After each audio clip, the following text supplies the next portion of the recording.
Sinais de autismo em criança. Você conhece alguns desses sinais? Aliás, antes de mais nada, eu preciso falar que esse vídeo não serve para diagnóstico. Muitas vezes, quando a gente faz um vídeo aqui, a pessoa quer pegar o vídeo e falar, ele tem esse, então ele é autista. Não, calma lá. Esse vídeo serve como orientação para que possa abrir os seus olhos e para que você possa, através desse vídeo, procurar uma orientação médica. E uma outra coisa que eu sempre falo, e eu devo falar várias vezes, até mesmo nesse vídeo, é o principal sinal de autismo em uma criança deve ser a dúvida do pai ou da mãe. Portanto, se você tem alguma dúvida de que seu filho possa ter autismo, é super importante você procurar uma orientação médica. Quando nós falamos em autismo, sempre vem aquela máxima, né? A criança precisa ter alteração na comunicação social, padrão de interesse restritos, movimentos repetitivos e alterações sensoriais. Aí, quando você vai falar para as pessoas, esses termos técnicos, né? Alterações sensoriais, movimentos restritos e repetitivos, alteração na comunicação social, muitas vezes as pessoas não sabem direito o que é isso.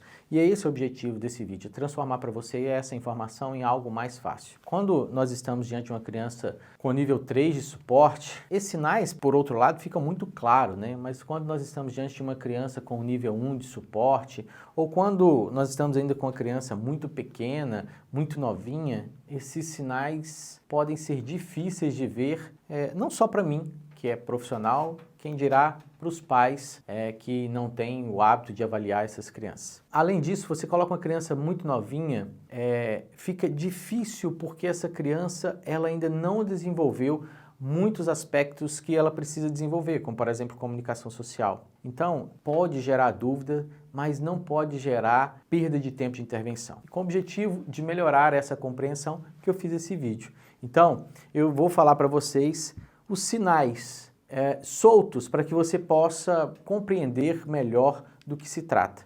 Vamos lá? Então, o primeiro sinal que eu queria falar com você é a dificuldade de manter o contato olho a olho. Esse sinal, ele faz parte da dificuldade na comunicação social. Nós somos seres humanos que desde os primeiros dias de vida, nós queremos e buscamos olhar a face e o olho da outra pessoa. Então, muitas vezes essas crianças, elas têm dificuldade nesse contato social. Muitas vezes a mãe fala que às vezes que está dando mamar para o nenê e não consegue que o nenê olhe nos olhos dela. E isso é uma atitude comum do ser humano. Às vezes os pais também falam assim, mas ele olha no meu olho, mas o quanto você precisa se esforçar para que ele olhe no olho? Quer ver? Olha aqui, João! Olha aqui, João! Poxa, assim não serve. É um olhar natural. Segundo sinal, falar em terceira pessoa. Como assim, Marconi? Às vezes você pergunta à criança e alguma coisa e ao invés de responder eu, ela responde o João. Quer um exemplo? João, você quer brincar comigo? O João quer, ao invés de falar eu quero. Esse é o segundo sinal que chama muita atenção, principalmente por mostrar que a criança tem um linguajar pobre ou a falta do entendimento social mesmo. Terceiro sinal, dificuldade de brincar com outras crianças. Isso aqui é muito importante porque às vezes os pais falam assim, mas ela brinca junto com as outras crianças. Gente, brincar junto não é brincar com. Brincar é partilhar interesses, é ter turno e contraturno. Como assim, Marconi? Às vezes a criança está brincando no meio, mas não está partilhando. As crianças correm para lá, ela corre atrás. As crianças correm para cá, ela corre atrás. Mas ela não interage, ela não participa ativamente. Ela não sabe que agora é hora de fazer isso, agora é hora de fazer aquilo.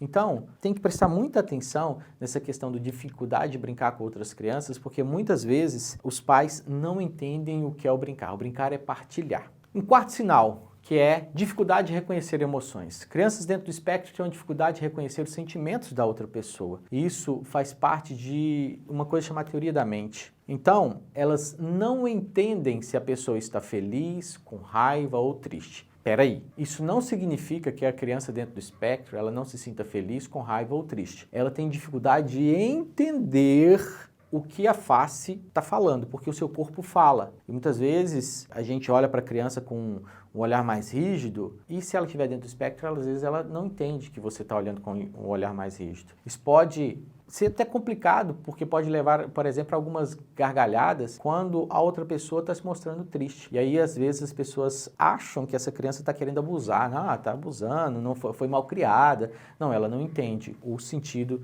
do seu aspecto facial. Ou até mesmo aquela situação em que a criança está sendo inconveniente aqui no ambiente e você está tentando falar com ela, está tentando mostrar para ela que ela está sendo inconveniente com os sinais e ela não entende. Então, as crianças dentro do espectro, elas podem apresentar essa dificuldade de reconhecer emoções ou como o seu corpo está falando. E não é uma culpa dela, porque ela não tem essa habilidade. Número 5, dificuldade em mudar de rotina. É o quinto sinal. Por exemplo, você leva o João para a escola todos os dias, passando por um certo caminho. Mas hoje, logo hoje, você resolveu mudar o caminho. E aí você entra em uma rua diferente. Ao entrar nessa rua diferente, muitas vezes a criança pode se desorganizar, ficar irritada, se debater e pode acontecer uma série de coisas porque você mudou o caminho. Então, é um sinal que a gente tem que estar atento também. Um outro sinal, número 6, autonomia extrema em alguns momentos. E aí, às vezes, assim, mas quando você prega que tem que deixar a criança ter autonomia, é verdade, mas preste atenção. A autonomia que a criança com autismo tem é um pouco diferente. Eu vou te dar um exemplo. Você pode, alguma coisa está lá no alto, aí a criança, ela vem até você e pede, mãe, pega lá para mim, ou aponta.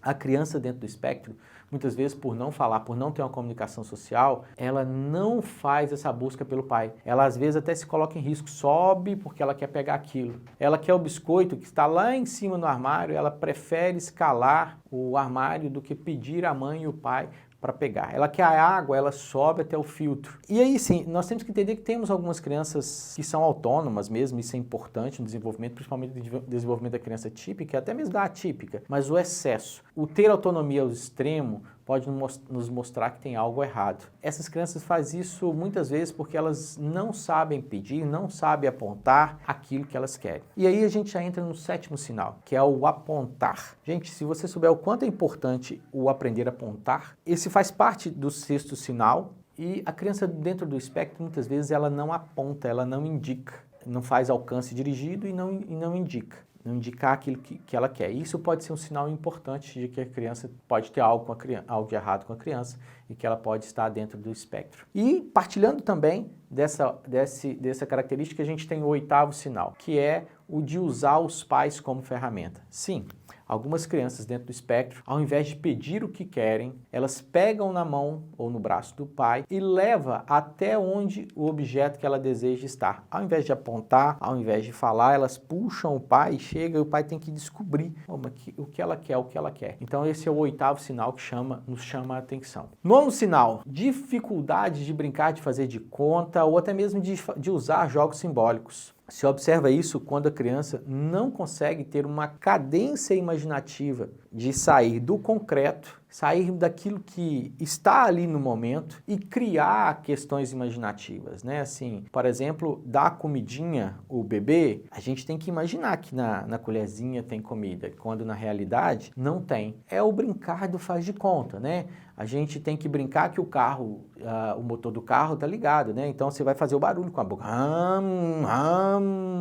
Isso é um jogo simbólico, é um brincar imaginativo. E aí a gente vai para o 10º sinal, que é a dificuldade de manter o foco e a atenção. Eu sei, 80% das crianças dentro do espectro até 80% terão TDAH. Mas mesmo aquelas que não preenchem critérios para TDAH, a gente pode ter alguma dificuldade em manter o foco e a atenção por muito tempo em alguma atividade. Marconi, mas isso é uma característica não só da criança com TDAH, mas de toda criança. Às vezes ela tem dificuldade de manter o foco. Gente, mas às vezes a gente pega dentro do consultório a criança que ela não consegue manter o foco nem 2 minutos, nem 3 minutos e já muda.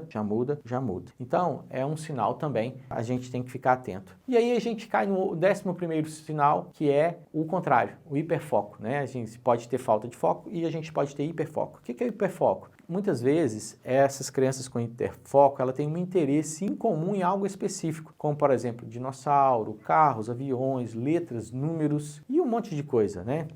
Uma vez eu peguei uma criança que sabia todos os pokémons de cor, suas habilidades, seu formato, e eu testei, ele sabia. E esse? Fala o nome desse. Agora não, você não vai falar o nome, eu vou te falar o jeito que é, você vai falar qual que é. Aí eu vou te falar o nome, você vai me falar a habilidade. Tá vendo que isso é um hiperfoco? São centenas de pokémons. Eu tenho um outro paciente também que eu acabei de lembrar que tem interesse por aeroporto. Você pergunta para ele, qual o maior aeroporto do mundo? Qual aeroporto aconteceu o acidente mais recente? Qual aeroporto aconteceu o acidente com o Airbus A307? E ele vai lembrando, e vai lembrando, e vai lembrando, e vai lembrando. Por quê? Porque ele só gosta daquilo. É um hiperfoco. Tem um outro também que sabe todas as bandeiras. Às vezes eu já vi também crianças que sabem todos os países. A criança, ela fica ali, fica ali, fica ali.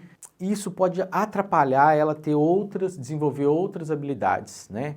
É um sinal que a gente tem que estar muito atento. O 12º sinal é a dificuldade no processamento de sons. Às vezes, diante de um som específico, a criança pode se desorganizar ou entrar até em crise. Outras, diante de barulhos, podem colocar as mãos no ouvidinho, ficar desreguladas. Isso é uma alteração sensorial. Uma outra dificuldade sensorial, e aí já entra para o 13º sinal, é dificuldade em pegar ou manipular texturas, dificuldade com padrões ou jogos de luzes, também pode ser. Então, o 12º sinal é dificuldade de processamento do som, o 13º é a dificuldade sensorial ao pegar alguma coisa. E eu vou falar com vocês o 14º, que também faz parte dessa questão sensorial, que é a dificuldade vestibular, que muitas vezes as pessoas não observam, elas veem, mas não entendem o que é. Se você observa, muitas vezes a gente observa isso em crianças que ficam o tempo todo fazendo alguns movimentos, né? Alguns movimentos para frente e para trás, ou um movimento para o lado. Crianças que correm olhando para o ladinho assim, eu já vi também, eu acho que é uma dificuldade, eu acho que não é uma dificuldade vestibular. E elas fazem isso para se organizar, ok?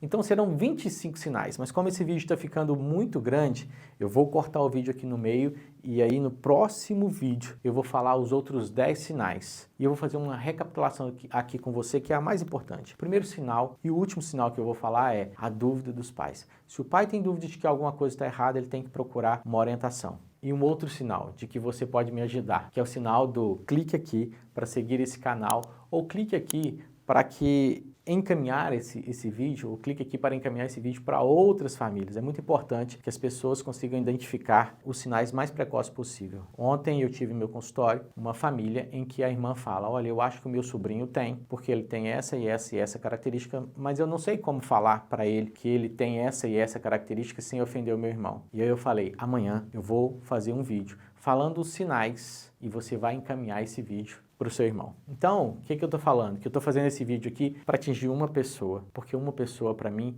é importante. Uma criança para mim é importante. Eu acredito que uma criança para você também é importante. Então pega aqui o aviãozinho, manda aqui, compartilha esse vídeo com alguém que você acha que tem que ver esse vídeo e me segue aqui no canal e presta atenção que eu venho com os outros 10 sinais no próximo vídeo.